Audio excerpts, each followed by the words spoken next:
ਬਿਸਮਿਲ੍ਲਾਹਿਰ-ਰਹਿਮਾਨਿਰ-ਰਹੀਮ। ਸੱਜਣੋ ਤੇ ਮਿੱਤਰੋ, ਅੰਗਰੇਜ਼ ਸਾਮਰਾਜ ਤੋਂ ਆਜ਼ਾਦੀ ਦੇ ਹਵਾਲੇ ਨਾਲ ਅਸੀਂ ਤਾਰੀਖੀ ਭੂਗੋਲ ਤੇ ਦੂਰ ਕਰਨ ਦੀ ਜਿਹੜੀ ਕੋਸ਼ਿਸ਼ ਕਰ ਰਹੇ ਹਾਂ, ਸਭ ਸੱਜਣਾ ਮਿੱਤਰਾਂ ਦਾ ਇਸ ਹਵਾਲੇ ਨਾਲ ਫੀਡਬੈਕ ਸਰਾਹਣਯੋਗ ਹੈ। ਇਹਦੇ ਉੱਤੇ ਗੱਲਬਾਤ ਕਰਨਾ, ਸਾਡੇ ਨਾਲ ਫੋਨ ਅਤੇ ਪੈਗਾਮਾਤ ਰਾਹੀਂ ਵਿਚਾਰ ਵਟਾਂਦਰੇ ਦਾ ਸਿਲਸਿਲਾ ਜਾਰੀ ਰੱਖਣਾ ਸਾਬਤ ਕਰਦਾ ਹੈ ਕਿ ਪੰਜਾਬ ਦਾ ਵਸਨੀਕ ਅੱਜ ਵੀ ਉਹ ਹਾਲਾਤ ਮਹਿਸੂਸ ਕਰ ਰਿਹਾ ਹੈ ਜਿਹੜੀ 100 ਸਾਲ ਪਹਿਲਾਂ ਇਸ ਧਰਤੀ ਉੱਤੇ ਆਜ਼ਾਦੀ ਦੀ ਤਾਰੀਖ ਬਣੀ ਸੀ। ਬਹੁਤ ਸਾਰੇ ਸੱਜਣਾ ਮਿੱਤਰਾਂ ਇਹ ਗੱਲ ਕੀਤੀ ਕਿ ਤੁਸੀਂ ਇਹਦੇ ਉੱਤੇ ਵੀ ਚਾਨਣ ਪਾਓ ਕਿ ਅੰਗਰੇਜ਼ ਦੇ ਖਿਲਾਫ ਆਜ਼ਾਦੀ ਦੀ ਤਾਰੀਖ ਵਿੱਚ ਮਜ਼ਹਬੀ ਵੰਡ ਕਿਸ ਹੱਦ ਤੱਕ ਸੀ। ਕੀ ਉਸ ਵੇਲੇ ਮੁਸਲਮਾਨ, ਹਿੰਦੂ, ਸਿੱਖ ਵਿੱਚ ਕੋਈ ਤਫਰੀਕ ਸੀ ਜਾਂ ਇਹ ਲੜਾਈ ਸਭ ਨੇ ਇਕਮੁੱਠ ਹੋ ਕੇ ਲੜੀ। ਮੈਂ ਪਹਿਲਾਂ ਵੀ ਬਹੁਤ ਵਾਰ ਅਰਜ਼ ਕਰ ਚੁੱਕਿਆ ਹਾਂ ਕਿ ਨਾ ਤਾਂ ਆਜ਼ਾਦੀ ਦੇ ਮੁਜਾਹਿਦ ਦਾ ਮਜ਼ਹਬ ਕੋਈ ਪਹਿਚਾਣ ਹੁੰਦੀ ਹੈ ਅਤੇ ਨਾ ਹੀ ਧਰਮਾਂ ਨੂੰ ਅਜਿਹੀਆਂ ਤਾਰੀਖਾਂ ਵਿੱਚ ਹਵਾਲਾ ਬਣਾਇਆ ਜਾਂਦਾ ਹੈ। ਸਿੱਖ, ਮੁਸਲਮਾਨ ਅਤੇ ਹਿੰਦੂਆਂ ਨੇ ਆਜ਼ਾਦੀ ਦੀ ਇਸ ਜੰਗ ਵਿੱਚ ਸਾਂਝਾ ਯੋਗਦਾਨ ਪਾਇਆ। ਅੰਗਰੇਜ਼ ਨੇ ਕੋਸ਼ਿਸ਼ ਕੀਤੀ ਕਿ ਇਸ ਖਿੱਤੇ ਦੇ ਵਸਨੀਕਾਂ ਨੂੰ ਮਜ਼ਹਬਾਂ ਦੀ ਬੁਨਿਆਦ 'ਤੇ ਵੱਖੋ ਵੱਖ ਕਰਕੇ ਇਸ ਤਾਕਤ ਨੂੰ ਕਮਜ਼ੋਰ ਬਣਾਇਆ ਜਾ ਸਕੇ। ਅੰਗਰੇਜ਼ ਨੇ ਮਜ਼ਹਬੀ ਇੰਤਸਾਬ ਪਸੰਦੀ ਨੂੰ ਹਵਾ ਦਿੱਤੀ। ਉਹ ਇਸ ਸਾਜ਼ਿਸ਼ ਵਿੱਚ ਬੜੀ ਹੱਦ ਤੱਕ ਕਾਮਯਾਬ ਵੀ ਹੋਇਆ। ਮਜ਼ਹਬੀਅਤਗਰਦੀ ਅਤੇ ਇੱਕ ਦੂਜੇ ਦੇ ਖਿਲਾਫ ਵਰਤੇ ਜਾਣ ਵਾਲੇ ਲੋਕ ਦਰ ਹਕੀਕਤ ਅੰਗਰੇਜ਼ ਦੇ ਏਜੰਡੇ ਦੀ ਤਕਮੀਲ ਕਰਦੇ ਸਨ। ਇਹ ਸਾਜ਼ਿਸ਼ ਬਾਅਦ ਵਿੱਚ ਇੱਕ ਦੂਜੇ ਤੋਂ ਅਦਮ ਤਹਫ਼ੁਜ਼ ਦਾ ਰੂਪ ਇਖਤਿਆਰ ਕਰਕੇ ਇਸ ਖਿੱਤੇ ਨੂੰ ਉਹਨਾਂ ਹਾਲਾਤਾਂ ਤੱਕ ਲੈ ਕੇ ਆਈ ਜਿਹੜੇ ਪੰਜਾਬ ਦੀ ਵੰਡ ਦਾ ਸਬੱਬ ਬਣੇ। ਮੈਂ ਸਮਝਦਾ ਹਾਂ ਕਿ ਆਜ਼ਾਦੀ ਦੀ ਲੜਾਈ ਵਿੱਚ ਕਿਸੇ ਵੀ ਖਾਸ ਧਰਮ ਦਾ ਬਤੌਰ ਮਜ਼ਹਬ ਇਸਤੇਮਾਲ ਨਹੀਂ ਹੋਇਆ। ਦਰ ਹਕੀਕਤ ਆਜ਼ਾਦੀ ਦੀਆਂ ਤਹਿਰੀਕਾਂ ਮਜ਼ਹਬਾਂ ਤੋਂ ਬਹੁਤ ਦੂਰ ਸਨ। ਬੇਸ਼ਤਰ ਮਜ਼ਹਬੀ ਲੋਕ ਇਹਨਾਂ ਤਹਿਰੀਕਾਂ ਵਿੱਚ ਉਸ ਤਰ੍ਹਾਂ ਸ਼ਾਮਲ ਨਾ ਹੋਏ ਜਿਵੇਂ ਆਮ ਧਰਤੀ ਦਾ ਵਸਨੀਕ ਇਸ ਜਹਾਦ ਦਾ ਹਿੱਸਾ ਬਣਿਆ। ਬਹਰਹਾਲ ਗੱਲ ਅਗਾਂਹ ਵਧਾਉਂਦੇ ਹਾਂ ਜਿੱਥੇ ਕੱਲ੍ਹ ਛੱਡੀ ਸੀ। ਜਲਿਆਂਵਾਲਾ ਬਾਗ ਦੇ ਸਾਕੇ ਮਗਰੋਂ ਪੂਰੇ ਹਿੰਦੁਸਤਾਨ ਵਿੱਚ ਇਤਜਾਜ ਸ਼ੁਰੂ ਹੋ ਗਿਆ। ਤਹਿਰੀਕ ਆਜ਼ਾਦੀ ਵਿੱਚ ਇੱਕ ਨਵੀਂ ਰੂਹ ਆ ਗਈ। ਹਿੰਦੁਸਤਾਨੀਆਂ ਨੇ ਅੰਗਰੇਜ਼ ਦੇ ਇਸ ਜ਼ਾਲਮਾਨਾ ਅਤੇ ਸਫਾਕਾਨਾ ਕਤਲੇਆਮ ਦੇ ਖਿਲਾਫ ਫੈਸਲਾ ਕਰ ਲਿਆ ਕਿ ਹੁਣ ਅਸੀਂ ਗੋਰਿਆਂ ਨੂੰ ਆਪਣੀ ਧਰਤੀ ਤੋਂ ਕੱਢ ਕੇ ਸਾਹ ਲੈਣਾ ਹੈ। ਇੱਕ ਪਾਸੇ ਅੰਗਰੇਜ਼ ਦੇ ਜ਼ਾਲਮਾਨਾ ਇਕਦਾਮਾਤ ਵੱਧ ਰਹੇ ਸਨ ਅਤੇ ਦੂਜੇ ਬੰਨੇ ਤਹਿਰੀਕ ਆਜ਼ਾਦੀ ਦਾ ਜੋਸ਼ ਵੀ ਹਰ ਨਵੇਂ ਦਿਨ ਦੇ ਨਾਲ ਤਾਜ਼ਾ ਹੋ ਰਿਹਾ ਸੀ। ਇਸੇ ਵਿਚਕਾਰ ਇਤਜਾਜਾਂ ਦੇ ਦੌਰਾਨ ਇੱਕ ਅਜਿਹੀ ਸ਼ਖਸੀਅਤ ਨੂੰ ਅੰਗਰੇਜ਼ ਸਰਕਾਰ ਨੇ ਕਤਲ ਕਰ ਛੱਡਿਆ ਜਿਹਨੂੰ ਲਾਹੌਰ ਵਿੱਚ ਟ੍ਰੇਡ ਯੂਨੀਅਨ ਦਾ ਬਾਨੀ ਆਖਿਆ ਜਾਂਦਾ ਹੈ। ਇਹ ਲਾਲਾ ਲਾਜਪਤ ਰਾਏ ਸੀ ਜਿਹੜੇ ਅੰਗਰੇਜ਼ ਦੇ ਜ਼ਾਲਮਾਨਾ ਇਕਦਾਮ ਦੇ ਖਿਲਾਫ ਇਤਜਾਜ ਕਰ ਰਹੇ ਸਨ। ਇਤਜਾਜ ਦੀ ਵਜ੍ਹਾ ਸਾਈਮਨ ਕਮਿਸ਼ਨ ਸੀ ਔਰ ਇਹ ਇਤਜਾਜ ਲਾਹੌਰ ਸਟੇਸ਼ਨ ਦੇ ਬਾਹਰ ਹੋਇਆ। ਇਸ ਮੁਜ਼ਾਹਰੇ ਦਾ ਜ਼ੋਰ ਤੋੜਨ ਵਾਸਤੇ ਅੰਗਰੇਜ਼ ਸਰਕਾਰ ਨੇ ਬਦਤਰੀਨ ਲਾਠੀਚਾਰਜ ਕੀਤਾ ਜਿਹਦੀ ਜ਼ਦ ਵਿੱਚ ਆ ਕੇ ਲਾਲਾ ਲਾਜਪਤ ਰਾਏ ਸਣੇ ਕਈ ਸੀਨੀਅਰ ਆਗੂ ਮਾਰੇ ਗਏ। ਮੈਂ ਤੁਹਾਨੂੰ ਇਹ ਵੀ ਦੱਸਦਾ ਜਾਵਾਂ ਕਿ ਲਾਲਾ ਲਾਜਪਤ ਰਾਏ ਉਹ ਸ਼ਖਸੀਅਤ ਹੈ ਜਿਹਦੀ ਮਾਂ ਦੇ ਨਾਂ ਉੱਤੇ ਅੱਜ ਵੀ ਫਿਰੋਜ਼ਪੁਰ ਰੋਡ ਲਾਹੌਰ ਉੱਤੇ ਇੱਕ ਬੜਾ ਵੱਡਾ ਹਸਪਤਾਲ ਗੁਲਾਬ ਦੇਵੀ ਦੇ ਨਾਂ ਨਾਲ ਲੋਕਾਈ ਦੀ ਸੇਵਾ ਕਰ ਰਿਹਾ ਹੈ। ਇਹ ਏਸ਼ੀਆ ਦੇ ਪਹਿਲੇ ਚੈਸਟ ਹਸਪਤਾਲਾਂ ਵਿੱਚੋਂ ਇੱਕ ਸੀ। ਇਸ ਹਸਪਤਾਲ ਦੀ ਜ਼ਮੀਨ ਲਾਲਾ ਲਾਜਪਤ ਰਾਏ ਨੇ ਅਤੀਆ ਕੀਤੀ ਸੀ। ਲਾਲਾ ਲਾਜਪਤ ਰਾਏ ਦਾ ਭਗਤ ਸਿੰਘ ਨਾਲ ਬੜਾ ਗੂੜਾ ਰਿਸ਼ਤਾ ਸੀ। ਲਾਜਪਤ ਰਾਏ ਅਤੇ ਭਗਤ ਸਿੰਘ ਦੇ ਚਾਚੇ ਨੇ ਇਕੱਠਿਆਂ ਕੈਦ ਵੀ ਕੱਟੀ ਅਤੇ ਕਈ ਤਹਿਰੀਕਾਂ ਦਾ ਹਿੱਸਾ ਵੀ ਰਿਹਾ। ਜਦੋਂ ਲਾਲਾ ਲਾਜਪਤ ਰਾਏ ਮਾਰੇ ਗਏ ਤਾਂ ਭਗਤ ਸਿੰਘ ਨੇ ਫੈਸਲਾ ਕੀਤਾ ਕਿ ਅਸੀਂ ਇਸ ਜ਼ੁਲਮ ਦਾ ਬਦਲਾ ਜ਼ਰੂਰ ਲੈਣਾ ਹੈ। ਦਸੰਬਰ 1928 ਦੀ 17 ਤਾਰੀਖ ਨੂੰ ਪੁਲਿਸ ਹੈਡਕੁਆਰਟਰ ਦੇ ਸਾਹਮਣੇ ਪੁਲਿਸ ਸੁਪਰਡੈਂਟ ਸਕਾਟ ਨੂੰ ਨਿਸ਼ਾਨਾ ਬਣਾਉਣ ਦਾ ਫੈਸਲਾ ਹੋਇਆ। ਇਸ ਕਤਲ ਦਾ ਮਨਸੂਬਾ ਭਗਤ ਸਿੰਘ, ਰਾਜਗੁਰੂ ਅਤੇ ਚੰਦਰ ਸ਼ੇਖਰ ਆਜ਼ਾਦ ਨੇ ਰਲ ਕੇ ਬਣਾਇਆ ਸੀ। ਇਹਨਾਂ ਤਿੰਨਾਂ ਨੌਜਵਾਨਾਂ ਨੇ ਥੜਾ ਮੱਲ ਲਿਆ, ਪਰ ਐਨ ਵੇਲੇ ਸਕਾਟ ਦੀ ਥਾਵੇਂ ਸਾਂਡਰਸ ਨਾਂ ਦਾ ਅਸਿਸਟੈਂਟ ਸੁਪਰਡੈਂਟ ਸਾਹਮਣੇ ਆ ਗਿਆ ਅਤੇ ਗੋਲੀ ਉਹਨੂੰ ਲੱਗ ਗਈ। ਭਗਤ ਸਿੰਘ ਅਤੇ ਉਹਦੇ ਸਾਥੀ ਇਸ ਕਤਲ ਮਗਰੋਂ ਲਾਹੌਰੋਂ ਨੱਸ ਗਏ।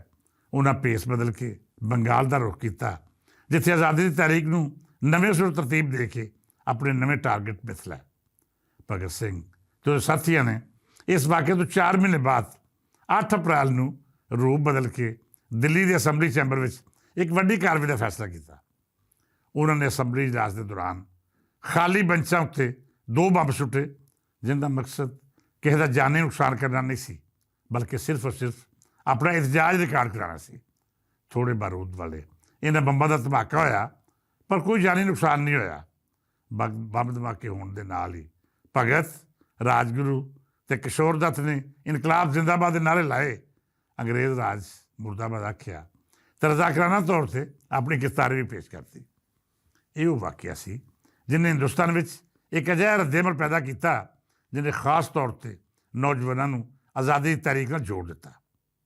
ਮਿੱਤਰ ਪਿਆਰਿਓ, ਭਗਤ ਸਿੰਘ ਆਜ਼ਾਦੀ ਦਾ ਉਹ ਜਿਆਲਾ ਸੀ ਜਿਹਨੇ ਆਪਣੀ ਇੰਤਹਾਈ ਮੁਕਤਸਰ ਆਜ਼ਾਦੀ ਵਿੱਚ ਅਜਿਹਾ ਕਾਰਨਾਮਾ ਅੰਜਾਮ ਦਿੱਤਾ ਜਿਹੜਾ ਕਿਸੇ ਵੀ ਕੌਮ ਨੂੰ ਸਿਰ ਚੁੱਕ ਕੇ ਜੀਣਾ ਸਿਖਾਉਂਦਾ ਹੈ। ਜ਼ਾਹਰ ਹੈ ਜਿਹੜੀ ਧਰਤੀ ਦੇ ਨੌਜਵਾਨ ਆਪਣੀ ਮਿੱਟੀ ਦੇ ਲਈ ਹੱਕ ਲਈ ਸਿਰ ਚੁੱਕ ਕੇ ਲੜਨਾ ਸਿੱਖ ਜਾਣ, ਉਸ ਧਰਤੀ ਉੱਤੇ ਕਿਸੇ ਬੇਗਾਨੀ ਕੌਮ ਦਾ ਨਾ ਤਾਂ ਜ਼ੁਲਮ ਰਹਿ ਸਕਦਾ ਹੈ ਅਤੇ ਨਾ ਹੀ ਉਹਨੂੰ ਗੁਲਾਮ ਬਣਾ ਕੇ ਰੱਖਿਆ ਜਾ ਸਕਦਾ ਹੈ। ਭਗਤ ਸਿੰਘ ਦੇ ਕਾਰਨਾਮੇ ਦੀ ਗੱਲ ਕੱਲ੍ਹ ਕਰਾਂਗੇ। ਇਸ ਤੋਂ ਪਹਿਲਾਂ ਆਪਣੀ ਨਸਲ ਨੂੰ ਇਹ ਦੱਸਣਾ ਬਹੁਤ ਜ਼ਰੂਰੀ ਹੈ ਕਿ ਆਜ਼ਾਦੀ ਦਾ ਇਹ ਹੀਰੋ 28 ਸਤੰਬਰ 1907 ਲਹਿਲਪੁਰ ਦੇ ਪਿੰਡ ਬੰਗਾ ਵਿੱਚ ਜੰਮਿਆ। ਉਹਦੇ ਬਾਪੂ ਦਾ ਨਾਂ ਕਿਸ਼ਨ ਸਿੰਘ ਸੀ, ਜਿਹੜਾ ਆਪਣੀ ਸਾਰੀ ਆਜ਼ਾਦੀ ਅੰਗਰੇਜ਼ ਦੇ ਖਿਲਾਫ ਤਹਿਰੀਕਾਂ ਦਾ ਹਿੱਸਾ ਰਿਹਾ। ਭਗਤ ਦੇ ਚਾਚੇ ਦੀ ਗੱਲ ਆਪਾਂ ਪਹਿਲਾਂ ਹੀ ਕਹਿ ਚੁੱਕੇ ਹਾਂ ਕਿ ਉਹਨੇ ਕੈਦ ਵੀ ਕੱਟੀ ਅਤੇ ਕਾਲੇ ਪਾਣੀ ਦੀ ਸਜ਼ਾ ਵੀ ਭੁਗਤੀ। ਮਤਲਬ ਇਹ ਕਿ ਭਗਤ ਸਿੰਘ ਦਾ ਜਨਮ ਉਸ ਘਰਾਣੇ ਵਿੱਚ ਹੋਇਆ ਜਿਹੜਾ ਪੂਰੇ ਦਾ ਪੂਰਾ ਅੰਗਰੇਜ਼ ਦੇ ਕਬਜ਼ੇ ਦੇ ਖਿਲਾਫ ਮੁਸਲਸਲ ਜਦੋਜਹਿਦ ਕਰ ਰਿਹਾ ਸੀ। ਭਗਤ ਸਿੰਘ ਦੀ ਉਮਰ ਉਦੋਂ 12 ਵਰ੍ਹੇ ਸੀ ਜਦ ਅੰਮ੍ਰਿਤਸਰ ਵਿੱਚ ਜਲਿਆਂਵਾਲਾ ਬਾਗ ਪੰਜਾਬੀਆਂ ਦਾ ਮਕਤਲ ਬਣਿਆ। ਭਗਤ ਸਿੰਘ ਨੇ ਆਪ ਲਿਖਿਆ ਹੈ ਕਿ ਜਦ ਇਸ ਸਾਨੇ ਮਗਰੋਂ ਆਪਣੇ ਚਾਚੇ ਨਾਲ ਜਲਿਆਂਵਾਲਾ ਬਾਗ ਗਿਆ ਅਤੇ ਨਿੱਕੀ ਉਮਰੇ ਹੀ ਇੱਕ ਬੋਤਲ ਵਿੱਚ ਉੱਥੋਂ ਦੀ ਮਿੱਟੀ ਬੰਦ ਕਰਕੇ ਇਹ ਕਸਮ ਖਾਧੀ ਕਿ ਮੇਰੀ ਆਜ਼ਾਦੀ ਦਾ ਇੱਕ ਇੱਕ ਪਲ ਅੰਗਰੇਜ਼ ਦੇ ਖਿਲਾਫ ਜਦੋਜਹਿਦ ਦੇ ਨਾਮੇ ਰਹੇਗਾ। ਭਗਤ ਸਿੰਘ ਜਦੋਂ ਲਾਹੌਰ ਆਇਆ ਅਤੇ ਇੱਥੇ ਵੀ ਉਹ ਮੁਖਤਲਿਫ ਲਾਇਬ੍ਰੇਰੀਆਂ ਵਿੱਚ ਵਕਤ ਗੁਜ਼ਾਰਨ ਲੱਗ ਪਿਆ। ਉਹਨੇ ਉਹ ਸਭੇ ਲਾਲ ਕਿਤਾਬਾਂ ਪੜ੍ਹ ਛੱਡੀਆਂ ਜਿਹੜੀਆਂ ਰੂਸੀ ਇਨਕਲਾਬ ਦਾ ਮੁੱਢ ਬਣੀਆਂ ਸਨ।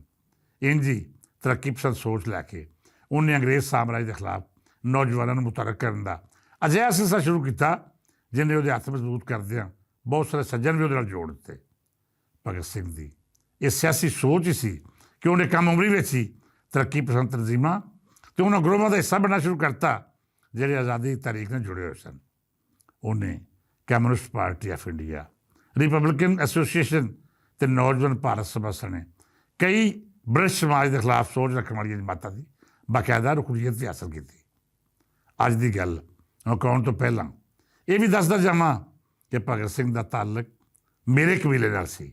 ਮਤਲਬ ਪੰਜਾਬੀ ਸਹਾਫਤ ਨਾਲ ਉਹਦੀ ਓਨੀ ਜੁੜਤ ਰਹੀ ਜਿਵੇਂ ਅੱਜ ਮੇਰੇ ਬਹੁਤ ਸਾਰੇ ਸੱਜਣ ਪਿਆਰੇ ਪੰਜਾਬੀ ਸਹਾਫਤ ਕਰ ਰਹੇ ਨੇ।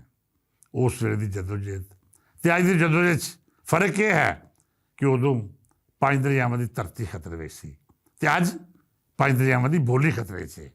ਮਤਲਬ ਇਹ ਕਿ ਭਗਤ ਸਿੰਘ ਨੇ ਵੀ ਉਹ ਜਦੋਜਹਿਦ ਕੀਤੀ ਅਤੇ ਆਪਣੀ ਬਕਾ ਲਈ ਆਪਣੀ ਆਜ਼ਾਦੀ ਵਕਫ ਕਰਤੀ, ਜੋ ਅੱਜ ਦਾ ਪੰਜਾਬੀ ਲਿਖਾਰੀ, ਸੂਝਵਾਨ ਅਤੇ ਸਾਫੀ ਆਪਣੀ ਬੋਲੀ ਲਈ ਕਰ ਰਿਹਾ ਹੈ।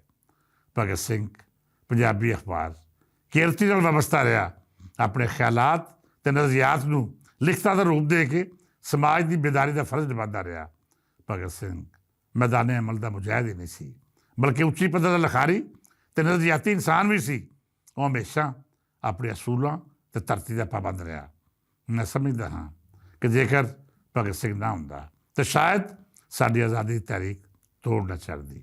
ਉਸ ਦੀ ਸਿਆਸੀ ਜਦੋਜਹਿਦ ਨੇ ਅੰਗਰੇਜ਼ ਤੋਂ ਆਜ਼ਾਦੀ ਦਾ ਅਜਿਹਾ ਦੀਵਾ ਬਾਲਿਆ ਜਿਹਦੇ ਚਾਨਣ ਵਿੱਚ ਇਸ ਕੌਮ ਨੂੰ ਉਹ ਮੰਜ਼ਿਲ ਮਿਲੀ ਜਿਹਨੇ ਸਾਡੀ ਧਰਤੀ ਨੂੰ ਆਜ਼ਾਦ ਕੀਤਾ। ਮਿੱਤਰ ਪਿਆਰਿਓ, ਭਗਤ ਸਿੰਘ ਦੇ ਹਵਾਲੇ ਨਾਲ ਮਜ਼ੀਦ ਗੱਲਾਂ ਕੱਲ੍ਹ ਕਰਾਂਗੇ।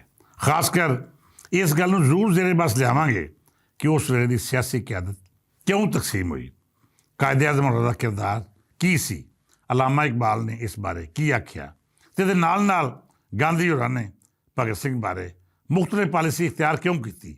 ਇਹ ਸਭ ਮਾਮਲਾਤ ਜ਼ੇਰੇ ਬਾਸ ਲਿਆਵਾਂਗੇ ਅਤੇ ਉਡੀਕ ਕਰਾਂਗੇ ਤੁਹਾਡੇ ਮੈਸੇਜਸ ਦੀ, ਫੋਨ ਕਾਲ ਦੀ, ਤਾਂ ਜੇ ਅਸੀਂ ਇਸ ਹਿੱਸੇ ਨੂੰ ਹੋਰ ਅੱਗੇ ਵਧਾ ਸਕੀਏ ਅਤੇ ਉਹ ਮੌਜ਼ੂਆਤ ਵੀ ਜ਼ੇਰੇ ਬਾਸ ਲਿਆਈਏ ਜਿਹਨਾਂ ਨੂੰ ਹਾਲੇ ਤੱਕ ਕਿਸੇ ਨੇ ਹੱਥ ਨਹੀਂ ਪਾਇਆ, ਜਾਂ ਫਿਰ ਬਹੁਤ ਸਾਰੇ ਸਮਝੌਤੇ ਉਹਨਾਂ ਦੀ ਰਾਹ 'ਚ ਰੁਕਾਵਟ ਬਣ ਜਾਂਦੇ ਨੇ।